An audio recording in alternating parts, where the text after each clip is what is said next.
An inch to those who disobey. No one is foolish enough to love death. You are right, death is the reward.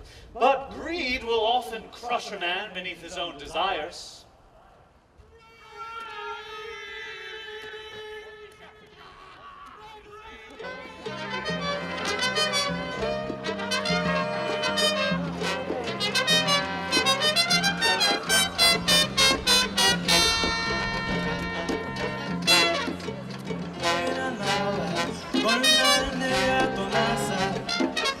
Cuando se va de casa, qué triste me pongo. Estoy tan enamorado con la negra Tomasa. De cuando se va de casa, qué triste me pongo.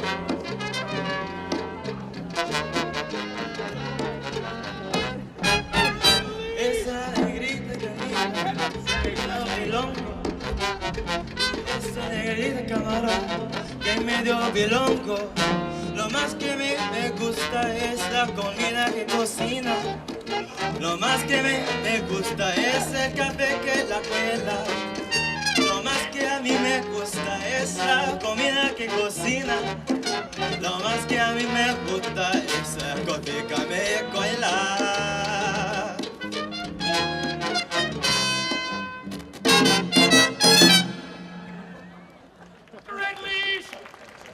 Clapping for us. We cannot say that we come with breathless speed, picking up nimble feet. For we did stop many a time upon the road with pangs of thought, and did wheel ourselves around to return. For our minds were speaking much to us, saying, Wretch, wherefore highest thou to thy punition? Dog, tarriest thou again? And we ought to know this of some other man? Wilt thou not indeed grieve for it? Thus, debating, we were going in leisure, slowly. And thus did a short road become long. At last, however, the day prevailed when we should come hither to you. And if we should say naught, we shall say it the same. For grasping one hope we arrive, not to suffer but that which is fated. What has got you so out of your wits? I first wish to tell you of ourselves, for neither did we the deed, nor know we who hath it done. And it is not right that we should suffer for it. Oh, you are taking aim and planting defenses around the matter. Surely you have something strange to say. Oh, indeed, for dread matters yieldeth great hesitation. Just say what you have to say and go. Indeed, we say it. The corpse, someone even now have honored its last rites and departed, sprinkling thirsty dust upon the flesh in obsequies as is enjoined. Why do you say? What man dared to do this? Oh, we would not, for neither were the marks of axe nor of pitchfork. The sodden turf sits dry and hard. Neither were there the marks of wagon. No trace hath the man left behind him. And when the first watch did take its post, we were sore afraid, for the cold clay was hid from us. Nor was it in any sepulchre. But the dusk was upon him, done like one reckless of law. Neither did it seem that the beasts, nor the dogs, nor any creature did come a-saying to rend his flesh. Straightway all did accuse each other, and all did cast their suspicions, and all did accuse each other and everything. And they seemed poised to fight, but none did restrain them.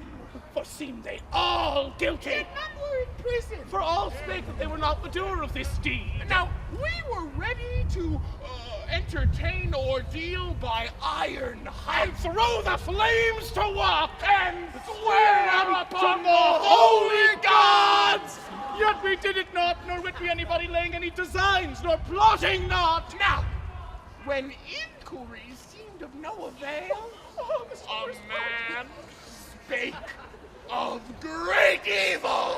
And we did turn our countenances to the firmament, and were sore afraid, for we knew not whether to make argument or rest secure apart from this ill. Now he spake, saying, one among you must hie, and make certain all is manifest. Then cast we our lots of chance, and by great fortune, we have won this trouble.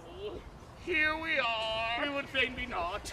None would wish to be the bearer of ill tidings. Or if this isn't a sign sent from a gods. Shut up! For your words fill me with rage, and we find out you're both old and stupid. What you are saying is unthinkable.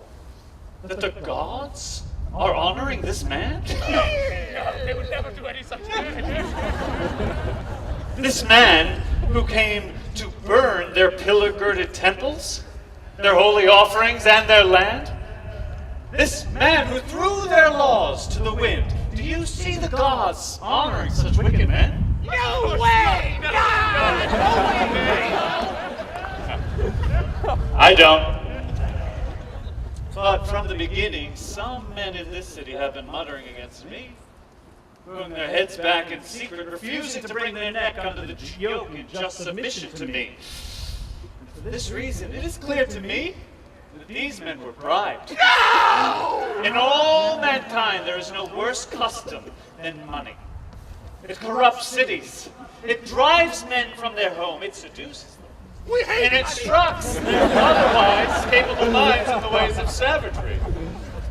It taught mankind wickedness. It makes every act ungodly. But everyone who accepts such a bribe will pay a price at one point or another. As Zeus still has my prayers, mark my words. If you do not bring before my eyes the criminal who performed this deed, you will suffer a fate worse than death. Do you hear me? You will be strung up alive until you confess your crimes. And then you'll realize where your income were better derived, and that more money isn't always a good thing. You lose more than you gain in shameful pursuits. May we speak or be gone with us forthwith? Can you not see that every word you say brings me pain? Do we pain your heart or your ears? Why test the limits of my grief? The criminal pains your heart. We only pain your ear. Now this is just nonsense. Well, mayhap it may be nonsense, but nonetheless, we were not the doers of this crime. No, we were not. You traded your soul for silver. Oh, now 'tis a shame when the judge misjudges. Grumble over this then. If you cannot catch the villain who performed this deed, you'll find your ill-gotten gains bring you only misery. Oh, ye gods! Pray that this villain be found, but yet 'tis all one. Whether he be found or not, is such is solely in fate's domain. Surely we will never be seen here again. Oh, thank God that we are rescued. We owe you many thanks. Oh, that's not me.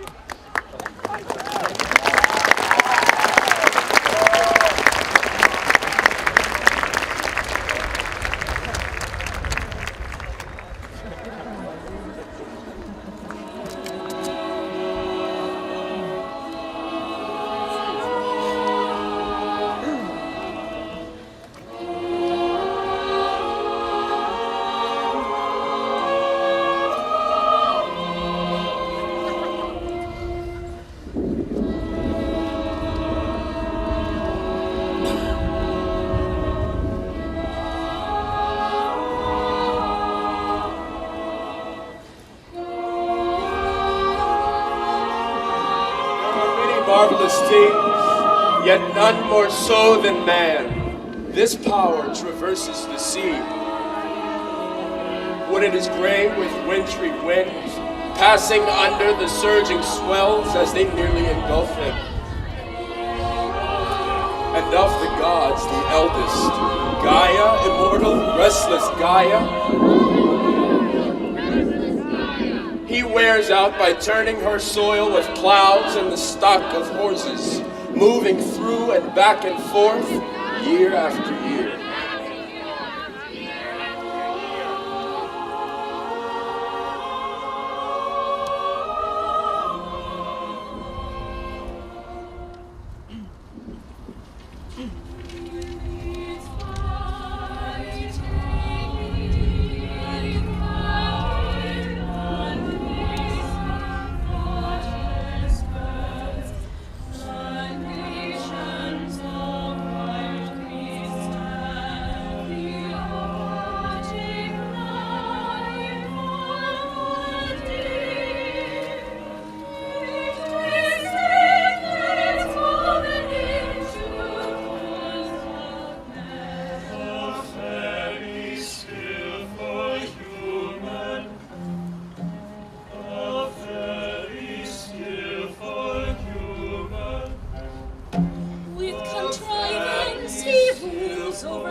feast of the mountain, as he restrains the horse by placing a yoke around its shaggy neck, and holds back the untiring fool of the mountains. He has taught himself. He has taught himself speech and breezy thought, and impulse to maintain cities, and how to fear the frosty skies and stormy bolts of places inhospitable. All unending is he. He believes unknowingly into no impending matter. Only death is inescapable.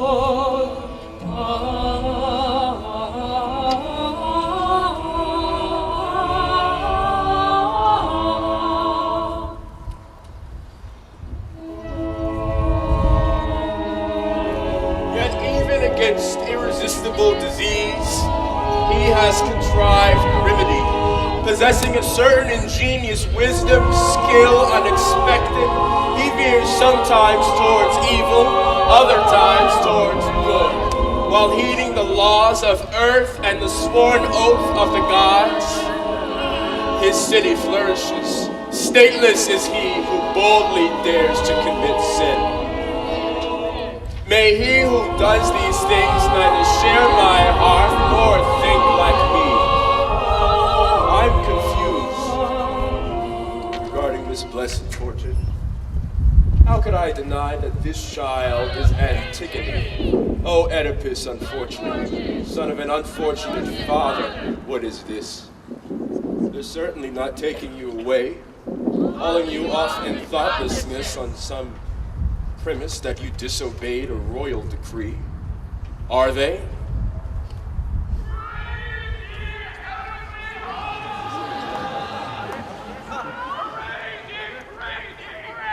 Boom, kikirim boom, kiribum mandinga.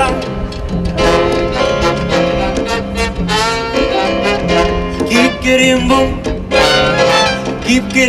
kiribum mandinga.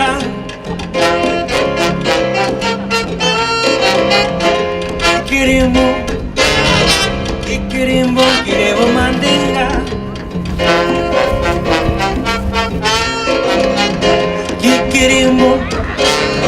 Kikirim boom, kiribum mandinga.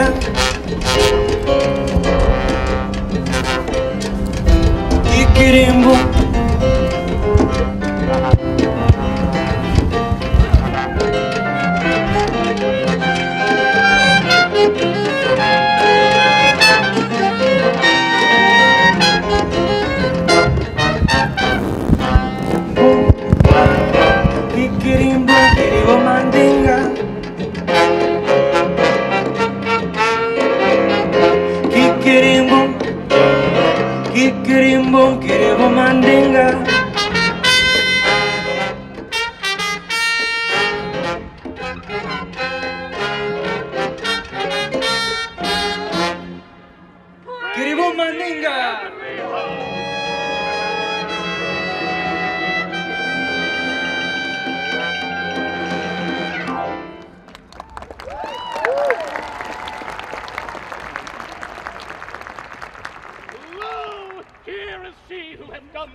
Where's Creon? Here he comes now. What is this? What am I walking into? Let mortal men swear not against anything, for their minds are of a fickle metal. Though we swore we would not come before thee in the threatening words you bandy upon us, but as a pleasant surprise is pleasing unto all. Behold, here we are, though we spake otherwise, with this maiden here, who was seen honoring the dead. This time no lots needs were cast, for this unhappy deed hath befallen me alone. Now, dread liege, take you her, question her, as pleaseth you. Only, I do grow weary of your doom about this place. Can you tell me how and where you found this she girl? was burying the corpse. The rest you know. Do you understand what you're saying? Is this the truth?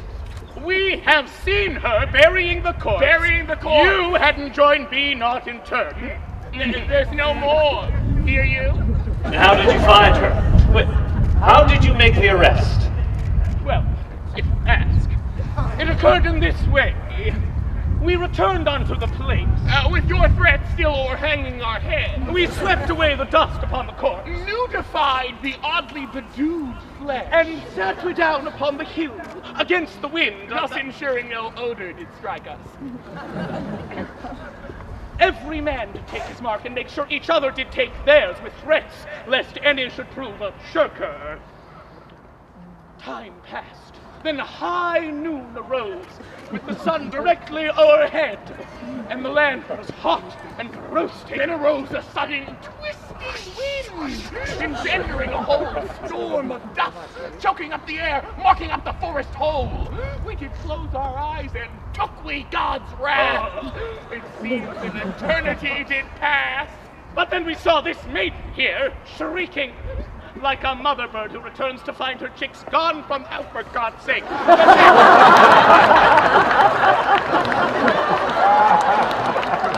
Now, when she did see the corpse denuded, she began to wail in earnest, and curse she whoever had done this deed. Straightway she picked up the dust in her hand, raised up the water pitcher, and did anoint the dead. And upon seeing her do this, we did arrest her right away.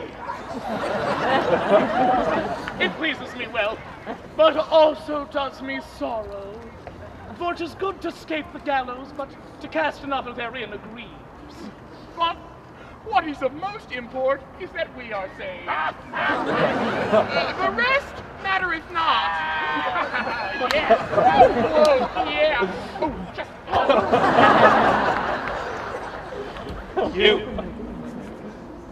You with your head hung down to the earth. Do you admit this? Or do you deny it? And I do not deny it. Ha! Told you so! You are free to go, guards, wherever you wish, now that your name is clear. Thank you! Welcome, please.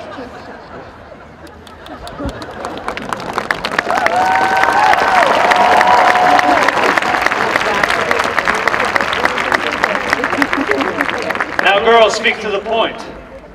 Were you aware of my decree? I knew it. Why wouldn't I have known it? It was well known to all. You dared to disobey the law? Yes. For Zeus did not make this decree, and Dike, goddess of justice, did not ordain such a law for mortal men. I didn't think your decrees were strong enough to outweigh the firm and unwritten laws of the gods, for they live not today or yesterday, but for all time, and no one knows how long ago they were revealed.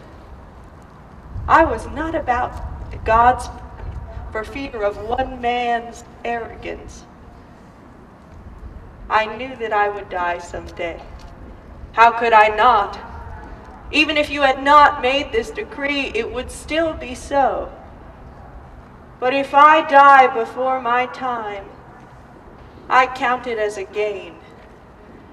When someone lives among as many evils as I do, how could they not live better in death? It will not be painful at all for me to meet this fate. But if I had allowed the son of my own brother to die and remain unburied, That would have tortured me. This is nothing. Am I the fool? Or is it the fool who accuses me of folly? It's clear that she's the fierce child of a fierce father. She never learned how to be flexible. See how over-brittle minds are the first to break? And how the mightiest iron, tempered by fire, can still splinter and crumble into a million pieces.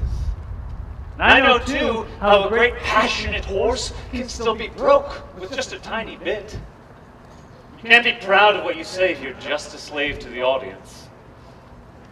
This girl, she knew full well how to commit a crime, and she transgressed the law that I established. But she has committed a second crime by being proud of what she's done and laughing with self-congratulation. Now, either I'm no man, or she's just become one, if she's to win such a victory without any retribution. And I don't care that she is my sister's child. And even if she were closer to me than my own wife or son,